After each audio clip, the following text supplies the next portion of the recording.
which have similarities to the geodesic domes designed by the architect R. Buckminster Fuller.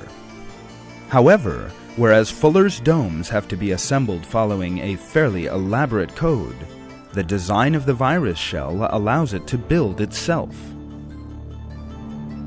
Klug's description once again reveals a manifest truth. There is a sensitive planning and a perfect structure, even in viruses, regarded by scientists as one of the simplest and smallest living things. This structure is a great deal more successful than and superior to those of Buckminster Fuller, one of the world's most eminent architects. The dodecahedron and icosahedron also appear in the silica skeletons of radiolarians, single-celled marine organisms. Structures based on these two geometric shapes, like the regular dodecahedron with feet-like structures protruding from each corner, and the various formations on their surfaces, make up the varying beautiful bodies of the radiolarians.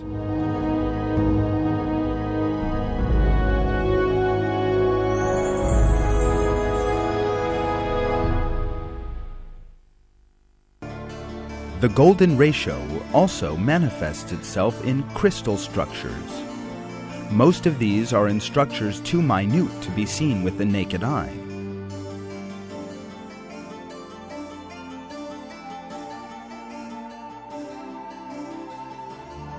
Yet you can see the golden ratio in snowflakes.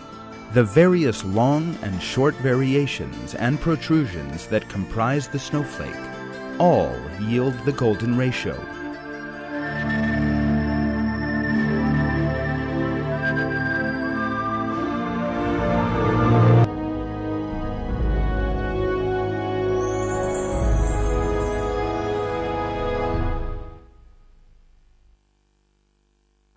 You encounter Fibonacci series and the golden ratio in fields that fall under the sphere of physics. When a light is held over two contiguous layers of glass, one part of that light passes through, one part is absorbed, and the rest is reflected. What happens is a multiple reflection. The number of paths taken by the ray inside the glass, before it emerges again, depends on the number of reflections it is subjected to. In conclusion, when we determine the number of rays that re-emerge, we find that they are compatible with the Fibonacci numbers.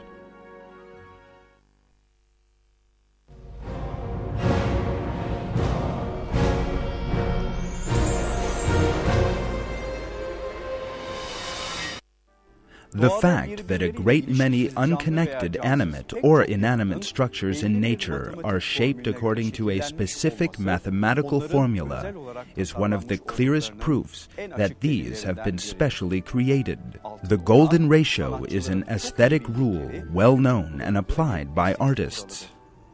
Works of art based on that ratio represent aesthetic perfection. Plants, galaxies, microorganisms, crystals, and living things created according to this rule, imitated by artists, are all examples of God's superior artistry. God reveals in the Quran that He has created all things with a measure. Some of these verses read, God has appointed a measure for all things. Everything has its measure with Him.